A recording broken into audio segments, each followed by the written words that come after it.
Hello, everyone. Welcome to today's Tuesday 10 at 10. And I will be covering a variety of questions today, given the time of probably 20 minutes. We'll see. So, welcome.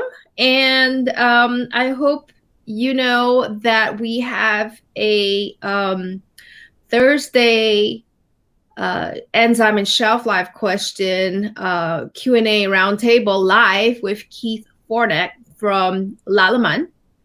I know that Keith has an excellent background in bread production. And this is going to be a very interesting session with Keith. And excuse me, didn't mean to spit at you. But Keith is the kind of person that gets really passionate about bread. Okay, so if you want to talk to two bread geeks this Thursday, sign up for our Academy, big review, and you should be able to join us live to ask those questions. Okay. And just to give you a sample of who will be attending, I want to showcase the questions today that we will most likely deep dive into those questions on Thursday. Okay, so let's start out today. I hope everyone's safe. And here we go. First question. Dry yeast. I understand the difference between instant and active dry. Can active dry be added to the rest of the ingredients without rehydrating, and vice versa? So, as far as I know, with yeast, you should be able to do that. Okay, we will talk more about this on Thursday with Keith, because Keith is obviously the yeast man, right? I mean, he's from Lalaman, and Lalaman's the world leader in yeast production. So we get to hear what he has to say. All right. Sodium metabisulfite page. Which ratio of sodium metabisulfite should be used in soy milk production? I think you are honestly asking the wrong person here, because I do not know anything about soy milk production.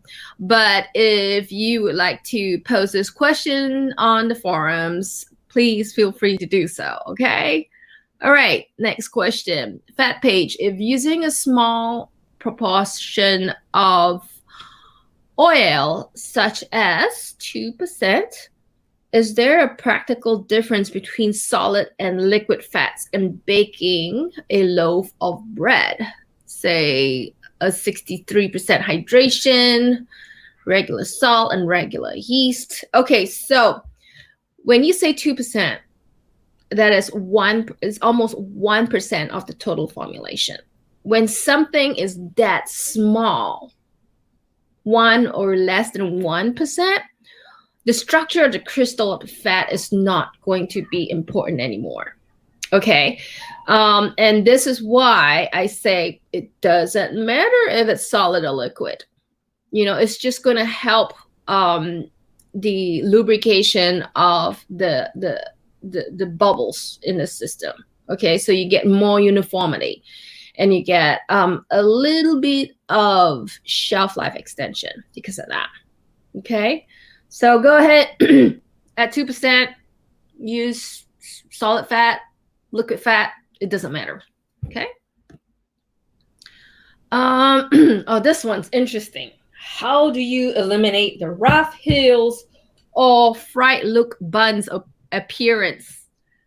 I would love to see you post an actual picture, because a lot of us perceive that differently. You know, some of us call it sanded heels, could possibly. Some of them might look like dried skin. So I really need to look what you mean. There are two main problems to heels mostly is once the white heel and once the sanded heel. Okay, so the white heel is mainly because of inadequate pen flow. Okay, and lots and lots of issues that you could work on in terms of improving reducing the white heels. Okay, so I don't think that's the problem. I think what you're talking about is sanded heels, but I would encourage you to come on to our live Q&A on Thursday to ask this question as well if I didn't answer it correctly here today. Okay, sanded heels, very simple. It's because of your output speeds. Okay, when you try to rush that cooling and then you don't really realize your contact points, one conveyor might be going slower than the next one or faster than the next one. I don't know what it is. I don't know what your process is. But when someone decides, I want to speed this thing up, they don't look at the whole process. They just look at that little segment of the conveyor. Okay, this is when your buns get stuck and it goes and it goes and it goes and it sends and it sends and it sends. Okay, so that is the number one contribution for towards sanded heels. Okay, so look at your contact points. Make sure that your conveyor speeds are relatively similar to each other, so that your contact and transfer points are smooth. Okay, and you do not sand the heels when you're transferring from one platform to another. Okay, so take a look at that. That is very if that's the problem, it's a pretty simple fix. Okay, and stop touching the output speed. Stop it. You gotta talk to your team. Okay, all right. DCPD page, dicalcium phosphate. And does dicalcium phosphate help to reduce shelf life of flour tortilla? Not sure on that one. It's a Keith question, but if I were to increase the shelf life of flour tortilla, I wouldn't be using dicalcium phosphate. Okay, I'll be using enzymes. I'll be using lots of other things, the texturizers, the tenderizers. Okay, so great question to ask during our Q&A this Thursday. Sign up for it again. I'm putting my plug in for that particular baker review this Thursday. Should we add hot or cold water to the dough? Depends, right? I mean, people in Alaska, I wouldn't ask you to add cold water. It's just nice up there this time of the year. People in Arizona, yeah, absolutely. Add cold water to your hot flour and the hot dough. Okay, so it really depends on where you are, and you want to target the water temperature to final dough temperature. So that would be we want to target somewhere between 75 to 80 will be optimum. I know you're like, what? We can't do that. It's impossible. We usually get above 100 degrees Fahrenheit. I know. And it's summer. But I'm talking about ideal conditions, guys.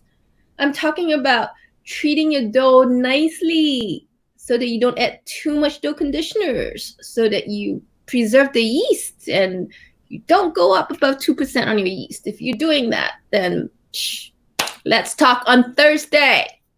Okay. So next question is cupcakes. Could shortening be substitute with vegetable oil in cupcakes? Yes, you can. You're welcome. Okay. Gluten hydration page. I added vital wheat gluten to my bread, bringing up the protein content to 14.5. Spoiler alert, 14.5 is really too high. Okay, yeah, bring that down a little bit. Yeah, you are really putting too much vital wheat gluten in there. I don't know what you're trying to achieve, but you are definitely wasting a lot of money bringing up that protein content. So again, come to our class on Thursday and we can discuss this question a little deeper, because there are extra questions I have to ask you in order to solve this problem. Usually when you add 1% of gluten, I would go 5% on an increase in water absorption. So 1:5. Okay, that's usually what I use. Unless you have a very, very weak flour, then again, it needs to be a discussion. Okay. On our episode 26 of Ask Dr. Lin, hi, your suggestions are really great. Please tell me what preservatives should be used for cookies and biscuits. And I thought I addressed that in episode 26. Are you guys listening or reading my episodes? Okay, so go through that episode again and understand the most important thing are not preservatives. Bakers, are you listening? Please listen to my episodes. Tell me why it's not preservatives that you need to focus on. Okay, 3 seconds gone by. You should have the answer. We have talked about this so many times. Look at your water activity first. Okay, for shelf-stable products like cookies and crackers and anything that's longer than 7 days, it's not preservatives. It's your sanitation. It's your water activity. Okay, if you don't get those fixed first, no amount of preservative is going to help you. Okay, so make sure that your water activity is down low. Look at our water activity page and see where you need to be. And gloves, clean surfaces, proper packaging. In our latest episode with Richard, episode 34, we talked about packaging. Okay, and when you have exhausted all those, right, then think about preservatives. Okay, don't run to preservatives first without understanding your food system. Sorry, I get a little too passionate about this. I think I'm a little frustrated, and I do apologize for being frustrated when people don't understand that preservatives are not the solution, not the be-all end-all solution for extending shelf life. Okay, there are all these other things you need to do as a food producer to produce safe food. Okay, so let's see, what does Omar have to say? And if you have done all those things, water activity, good sanitation, good packaging, and you're still getting mold on your cookies. I'm like, oh my gosh, you're getting mold on your cookies even after all those things. You can't imagine the amount of sugar in there is going to help you reduce your water activity.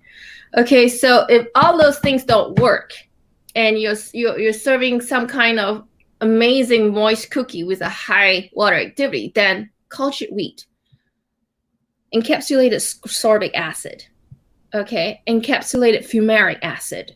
Okay, so those things would work, all right? But like I said again, you know, when I prescribe preservatives, it's because you've exhausted all these other avenues, okay? But please examine all these other avenues first before going for preservatives, okay? Does putting more preservatives than the required amount affect the product? Yes. It depends also on the preservatives, and it depends on the product. Okay, so Omar, if you want to elaborate what kind of product and what kind of preservative, I should be able to let you know what's the outcome of that. Okay, so before any of you ask any more preservative questions, please look at 26, 27, and 34 of the Ask Dr. Lin series on YouTube on the Bakerpedia TV channel. Okay, that way you will get to understand why I'm preaching the things that I'm preaching, and it's all science-based, and it's all generally good manufacturing practices. Okay? All right. Let's go on to artificial preservatives. Okay, this one I'm not going to get mad at you because this is honestly a really good question. I'm baking Mexican conchas, and I would like to know what's the best preservative for them if I want them to last for a week. The coating sugar gets very soft in 2 days and sticky. Can you please help me with the best preservative to use? Okay. So some of you may not know that the Mexican conchas has a kind of streusel topping to it. So it's high in sugar and it gets baked in the oven. So it crystallizes and dextrinizes and creates a really nice crunchy texture. Okay. So unfortunately, there is no magical preservative that is going to keep that crunchy because that's what I'm understanding. That's what you would like. Okay. However, you could do some testing with different kind of, there are hydrophobic poly materials that you could test with. But right now there are no off-the-shelf solutions for this. And Mexican conchas really does not have a really good shelf life after a couple of days, mainly because of that issue. The streusel gets really soggy. We need to talk about water activity again, mainly because the water activity of the topping is less than the interior water activity of the bread. Okay, so over shelf life, I assume that you package this. Over shelf life, the water from the interior center will travel to the exterior crust, making it soggy. All right. So there is no preservative to keep that outer layer part crunchy. Okay, but there are preservatives to prevent mold, which is cultured wheat, which is sorbic acid, turmeric acid sometimes. So those are the things that you can look into and help you extend your shelf life. Okay, so let's see if there are any more questions on there. Good afternoon, Tatiana. So anyway, again, one more plug for our Baker View class on bread quality and shelf life this Thursday, 9 a.m. Pacific Standard Time. That's Oregon time.